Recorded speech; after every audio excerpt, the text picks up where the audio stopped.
வணக்கம். பிரதமர் மோடி இன்றைக்கி கருப்பு பணத்தை அழிக்கிறதுக்காண்டி பயங்கரமான ஒரு முடிவு எடுத்து நியூஸ் சொல்லியிருக்காங்க. அதாவது 500 ரூபாய் 1000 ரூபாய் நோட்டு இன்றைக்கி நைட்டில் இருந்து செல்லாது. நீங்கள் எங்கேயுமே கொடுத்தாலும் வாங்க மாட்டாங்க. அப்படி நீங்கள் 500 ரூபாய் 1000 ரூபா நோட்டு வச்சுருந்தீங்கன்னா நாளைக்கு பேங்க் லீவ், நாளைக்கு போக வேணாம், நாளைக்கு மேலே நீங்கள் பேங்க்கு எந்த பேங்க்னாலும் ஐடி ப்ரூஃப் கொண்டு போய் மாற்றிக்கங்க அப்படின்னு சொல்லியிருக்காங்க.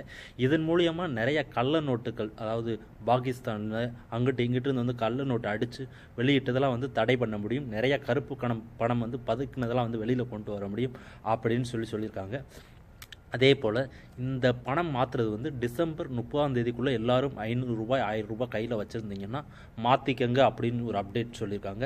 அதுக்கு மேலே 500 ரூபாய் 500 ரூபாய் நோட்டு நீங்கள் வச்சுருந்தீங்கன்னா யாருமே அக்செப்ட் பண்ண மாட்டாங்க அப்படின்னு சொல்லியிருக்காங்க. இப்போ என்ன எனக்கு ஒரு வருத்தம்னா, நான் ஒரு 2 500 ரூபா நோட்டு வச்சுருந்தேன்.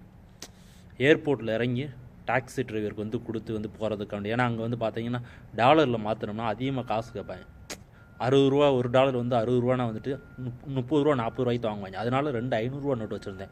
நான் வேறு பிப்ரவரிக்கு மேலே தான் ஊருக்கு வரலாம்னு பார்த்துருக்கேன். 1000 ரூபா போச்சப்பா, எனக்கு மனசே சரியில்லை. இருந்தாலும் ஒரு நல்ல ஒரு காரணத்திற்காக இது மாதிரி பணம் பதுக்கியவர்கள், கருப்பு பணம் கள்ள நோட்டுகள் அடித்தவர்கள்லாம் இதோடு முடிஞ்சிருவாங்க அப்படின்னு நினைக்கிறேன்.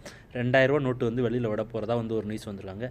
இருந்தாலும் ஒரு சின்ன ஒரு டவுட்டு, அரசியல்வாதியெல்லாம் பணமாக கையில் வச்சுக்கிட்டு இருப்பாங்க எல்லாம் கருப்பு பணத்தை அப்படின்றது அது ஒரு பெரிய ஒரு டவுட்டு. எல்லாம் வெளிநாடுகளில் சொத்து வாங்கியிருப்பாங்க.